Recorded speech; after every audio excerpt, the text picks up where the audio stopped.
Joining me on Startup Report today is Pat Bhava. How'd I do? Thanks, Joe. Yeah, that's good. Good enough, good enough. And you started PikMyKid, which is one of our best performing startups in the air. Congratulations on that. Thank you. I'll take the compliment, but I don't know what your yardstick is. I think we got a long way to go. You do, but you've raised a lot of money, and a lot of people who see a lot of investments have chosen yours over those. So that's something for sure.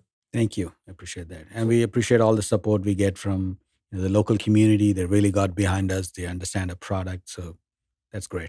So let's go back and talk about the genesis for the company and move on from there. How did it start?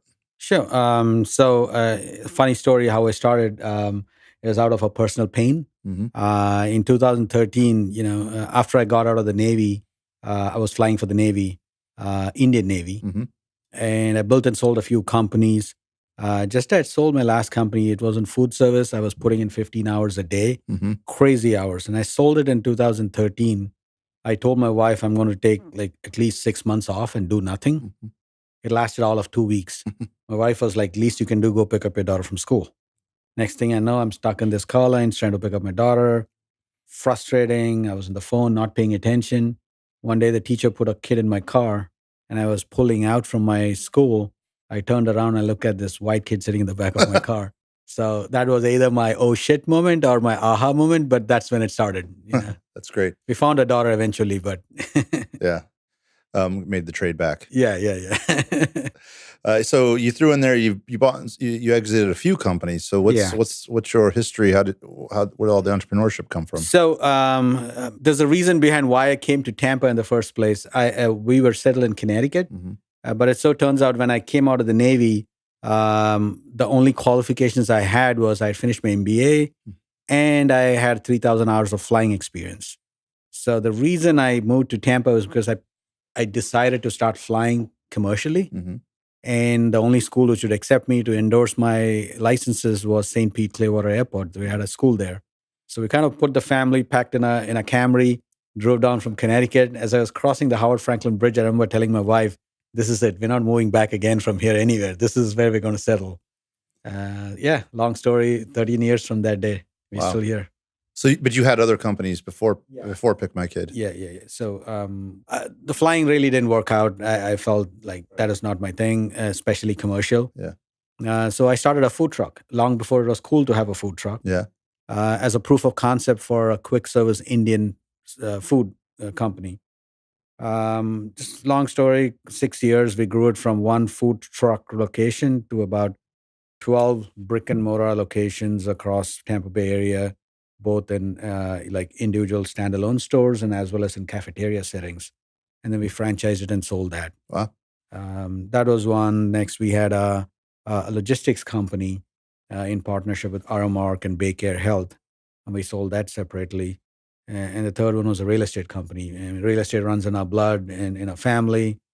And that's something I still hold on to, spend a few hours a month on that, but that's like just benign investments. So all four of those, food service, real estate, logistics, and I guess school pickup is sort of logistics, but yeah, those are very different types of companies. So it's you're happy in a lot of different ways, as long as it's your business. Absolutely, and this is something right through my naval career. Also, I always push myself and reinvent myself once in 3-4 years. Otherwise, I feel vestigial. And in the Navy, I started with general service, and as a navigating officer on a ship, I moved on to diving, deep sea diving, went into special forces, then when it was flying. In flying, I went from fighter flying to maritime reconnaissance to helicopter, and like keep transitioning and inventing myself. So it's in sync with what I did before. Wow. So PikMyKid is something that you've actually stuck with for quite a while relative to your past. Oh, absolutely. Everything I need to see it to a logical conclusion. And PikMyKid is far from a logical conclusion. I think we have enough legs and there's so much to do. And we're very passionate about the school safety space because that's where we find ourselves today. And we feel that we're really making a meaningful difference to kids' life every single day in every school we go into. So that's kind of keeping us busy. Yeah. In the beginning, how early did you raise, and you built the platform, and how much did that evolve from the beginning? Sure. So when I came back to my wife and I told her like, hey, I want to do something about this chaos in schools, And she's like, "What do you know about technology?" I'm like, "I don't know, but I know how to build teams. I know how to find people with talent. I know how to motivate and really, convey the passion. That's what it is when you build a early team. It's about conveying the passion of getting those like-minded individuals together towards a common goal. And that's what I did in the Navy all my life. So I'm okay with that. But I'm dumb as a rock when it comes to technology. But I found the right people. I was lucky. I went into those networking circles in Tampa. I found my CTO. Earlier on, I found my co-founder, and it's all about getting the team together and really building. And we started in 2013. Our first fund was we created first the MVP to prove that it is viable. And once we had a MVP, we went and raised our first seed round. Again, local community. There was an investor who came on board, and he filled out the whole round. Very nice. And that gave us enough runway to go ahead and implement in the first, I think, 20 schools. And then we went to a next formal round, the seed prime, and like the next seed round, which was first we raised about 250, and then went and raised $1 million after that in a formal round. And since then, we've raised about a total of $2.5 million thus far. Right. And then some of the local investing institutions have come in, like Florida Funders. And Absolutely. yeah. And then are you, is the Thai Angel Fund? Yeah. So Thai has been a great supporter for us, even as a fund and the individual angels. And so much so that, including Florida Funders, Thai Angels, Fan Fund out of Orlando, now they're rebranded as Deep Work Capital. Deep Work, yeah. They've supported us over the years. And the support has been so, how do I put this? Has been so pampering that we didn't have to go outside the network to raise additional funding as we are growing. So thus far, we kept our cap table pretty tight, and the first group stayed with us and they reinvested. And so we didn't have to go out. And it is only now we're going through a formal Series A, and we're consciously trying to go and get these big edtech logos because we want to position ourselves for the next round of consolidation, which will happen in a couple of years, wherein you see these edtech players. So you need to be in the game of those people who are in those circles. And that's why we're kind of diversifying our cap table now, right, to talking outside the ecosystem. Got it.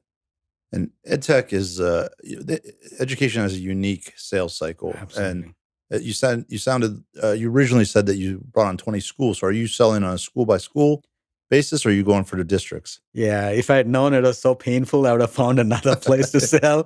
But you don't pick your battles, and this is what I was drawn to. And so going back to the sales cycle is incredibly long and painful. EdTech is considered very kind of not very friendly to new technologies. Yep. But we were solving such a unique problem, which was universal. And even till date, we've sold to individual schools from the get-go. But now is when we're hitting, 3 years on, we're hitting that traction point wherein districts are sitting up and saying, hey, you know what? We've seen proven proof points in schools you've already rolled out. We love what you do. Can we roll this out district-wide? Yeah. So with that in mind, last year, I think we converted about half a dozen districts to a district-wide rollout. And we'll continue to see that acceleration happen as we kind of mature as a company. And I think that's the big thing with edtech is that it's painful to get started, but once you hit a critical mass, then everybody else follows suit very quickly. So hopefully you're coming into an easier time of it. It's never easier, but I guess you require less validation points. Yes. Like earlier on, everybody wanted to speak to another school who used us. Yep. But now that's kind of almost, they know we've been in hundreds of schools now. And it's all about their budgets and their internal process more than external validations. And hopefully fear of not being left behind, right? If 8 other schools are doing it and they're not, then absolutely you flip the script a little bit, and the pressure is to keep up. Yeah, absolutely. And we are even with in terms of the vision of how we branded and moved forward. Initially, we started just as a dismissal automation tool, but as we started scaling, like almost 2-3 years ago, we told ourselves, we did a survey on our schools as to why they buy us. And even though we were selling dismissal, they were buying safety. They were buying accountability, and so we kind of rebranded ourselves and added features on our product to become a safety platform rather than just a dismissal platform. So we've reinvented ourselves to be more valuable to our stakeholders. And that kind of helped us. We were ahead of the curve in terms of the school safety conversations. Well, it seems pretty natural. I mean, to establish a communication channel between the school and the parents that works in real time like that does. Absolutely. It's only a matter of time before they find other things to push through the channel. Sure. Yeah. Absolutely. And then you've added some new features with communication between the two. What's the latest and greatest that you've added? Sure. Boy, you triggered my soft spot. So the features, earlier on, we said, okay, dismissal automation rolled out on hundreds of schools. And the school said, you know what, this is interesting, but we want more. And we see highly engaged parents and staff on your platform. So can you add a little button which they can press in terms of emergencies? So we created a virtual panic button. And then this whole school safety conversation started, and our schools came back to us and said, hey, we have such engagement from the community. Can you put a tip line there so we can solicit tips from our community so that, there's a natural way they can share any concerning behavior and stuff like that. So we added a tip line. And in doing all this, we also created a parent engagement tool wherein parents have communicated, schools are communicating with parents like never before. And as we had all these building blocks in place, one of the most exciting things what we're working on today, has ramifications as we roll out in the next year, is that today, if you look at the schools, the biggest disconnect is between the children in the social media channels, what they hang around, and where the school district leaders or principals or staff hang around. So there's almost a generational divide between the communication happening in that social media platforms. They might as well be in different planets, right? So we're developing something called Smart Feeds, and that's a project still in beta. So it stands for Social Media Analysis for Risks and Threats. Right. So we want to be really responsible in scraping these open source social media feeds and coming up with credible information which will be actionable for school leaders without flooding them with excessive data. What kind of information? We use things like sentiment analysis and the natural language processing to really come up with. So the way we set up our engine is it ingests school-specific social media handles, and then it also has a set trigger words or tag words or threat words which it searches against, and also we filter it through a sentiment and a natural language engines. So what comes out is basically school-specific information filtered for the threat words, and also juxtapositioned with a sentiment pattern and also pattern recognition and things like that. Wow. And then it comes up with an actionable, maybe 4 or 5 messages which school principal look at like, oh, you know what? Maybe I need to speak to so-and-so. Right. Well, this is really stretching the scope of the platform. So when we started out, we said we want to do everything to be a comprehensive school safety platform. So anything which ties into that without hardware dependencies, because we feel we are a completely cloud-based SaaS delivery model. And anything which ties into that and it really segues into the safety aspects, we're willing to do that. Right. So if you look at it, the only gap we had is in the social media feeds, and that's what we're trying to fill. Yeah, we had Sheriff Bob Gutierrez at the last Tiger Bay event, and he was talking about shootings and school safety and things like that. And they actually set up an anonymous tips hotline, which has not been really well utilized. They put it up, and I think since they've launched, I think they said about 250 tips and only 2 or 3 in all of Pinellas County. So, offering anonymous tips in a way to communicate, especially in real time when you're sort of there observing the students and parents have eyes on and can kind of see behavior and report it on the spot, could be very powerful. Yep. No, I agree with that. And you bring up a valid point, right? So just to have some channel out there which with the stakeholders are completely disconnected from, and say, hey, if you have any tips, go to so-and-so and report. It may not really work that well, but if you're on a platform every single day, the entire community is there on the platform, you have an easy to report system, you have more engagement and you get real credible. And that's why we feel that we are the best platform out there to have that, solicit that information from the community, because we engage them, they trust us. So that's, So there's always a line to walk in startups between expanding your feature set, but not getting too horizontal and too spread out that you can't sell one value prop or it sometimes changes your value proposition, which it sounds like could be a good thing in your case as you move from just the pickup to a school safety platform. How do you feel internally about trying to stick where you are and win the pickup interaction versus trying to go out with all these other features? Sure. And we think about this long and hard, and we ask ourselves, what's the primary mission, and if it ties into our overall, fabric of what we want to create. And there are a lot of times we had to really say no, because not a day goes by when people, because these numbers, what we are showing, are incredibly, unheard of in K-12. 85% parent engagement on a platform is unheard of. Best case is 25% today in any platform. And everybody wants to jump on that and cash in on that kind of parental engagement because it has other commercial ramifications. And the way we look at it is, does it tie into our story of school safety? Does it add value to our end users? Let me give you one use case to amplify that. A ride-sharing application who will be unnamed, one of the major ride-sharing, reached out to us about 2 years ago and said, "Hey, we love what you're doing. We have under the radar project focused on kids being picked up from schools. We want to partner with you." And this is a $1 billion company who coming to us and saying, "Hey, we want to talk." And we put that question back to our stakeholders, which are the schools. And schools feel really uneasy about some third-party driver coming into their school premises to pick up children. And we had to take the hard stand of going and telling them, "I'm sorry, it's great you reached out to us, but we don't want to move forward with this arrangement." In hindsight, with all what's going on with that company today, that's a great call. But we didn't lose credibility on that aspect. So does it answer the... Yeah, it's a challenge. Yeah, sure.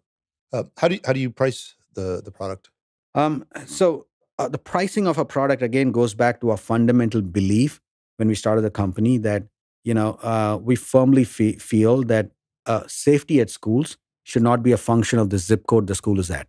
So, and it goes back to making it as affordable as possible to every school in the country. And that also ties back to the kind of investors we have on our board who are willing to, stay with us for the long term. So in sync with that, our price point is something like $3,000 to $4,000 per school per year. That includes the entire suite of products, entire training, support, parents' apps are free.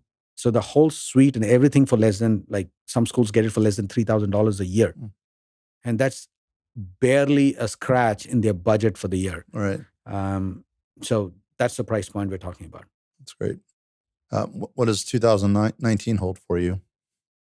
So every startup says that this is the year we're going to break out. But let me say something different. This is the year we're going to break out. So I think, jokes apart, our growth thus far, like I said, has been organic inbound through individual schools who wanted to buy our product.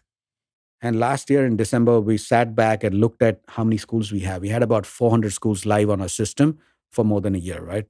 So, and then we kind of juxtapositioned that data on top of how many districts are we on top of. So we came up with the startling finding that we are in about 157 districts in the country with one or more schools live for more than a year. And those districts account for about 9,000 schools.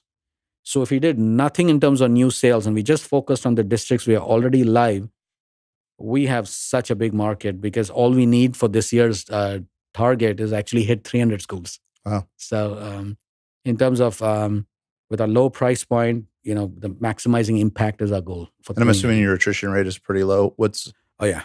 And what's the support requirement on an ongoing basis for the schools? Sure. I'll give you the attrition. Explain that in two talking points.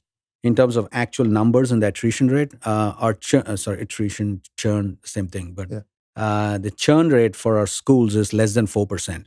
So which means, we had less than 12 schools in our entire history ever drop out. So in terms of our, that other question was... this level of support each school requires. The level of support, yeah. So for that, I really want to bring upon a beautiful point is that end of 2017, we had 14 people on board our team, and we had about 90 schools. Fast forward end of 2018, we had the same 14 people and we had 290 schools live. So we've actually more than tripled our school count without increasing a single head count. So we're optimizing our process. We are really making our UI changes so efficient. We are really speaking to parents in a more focused manner. And so that's reinventing ourselves. And we fundamentally feel schools should not pay for our inefficiencies. Mm-hmm. And we're going to continue doing that as we grow. That's great. So we have a lot of founders who watch and tune in to Startup Report. What's some advice you would give them on your experience starting a company and raising capital in Tampa Bay? Starting a company and raising in Tampa Bay. So there's so many resources here. I mean, I would actually put ourselves as a prime example of tapping into every resource available locally. So to start with, we were part of USF Connect, and then we moved to St. Pete and worked with Tech Garage, and then we also incubated at the Wave, and we were selected by Greater Tampa Chamber of Commerce for the startup scholar program. We graduated from there. And then we were part of Thai Network. So if you look at it, we were part of every ESO, entrepreneur support organizations, to really lean on them and get their support. And because everybody has a different strong point, but the resources are here. All you got to do is reach out, network, and really be heard and known in the community. There's so many people who want to help. But at the same time, execution matters. You may have the best idea in your own mind, but people get behind when they see real execution happening and their dollars being put to work, and you stick to a milestone-based approach.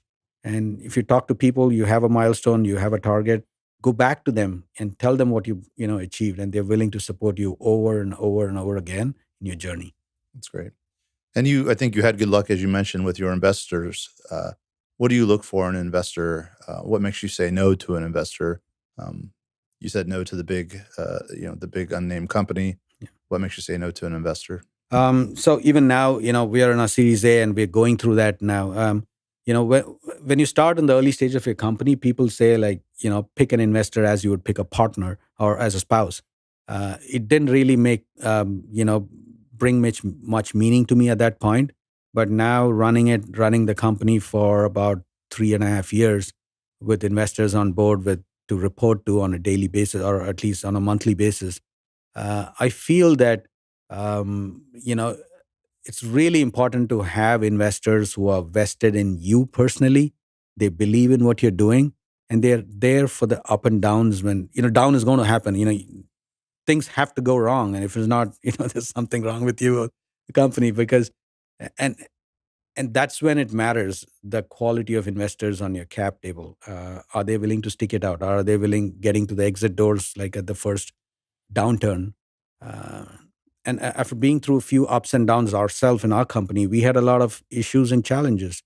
And we did see that happen within our cap table. We saw a few investors who were like, we didn't want to continue with investors like that. So we are more focused, and we are actually upfront now.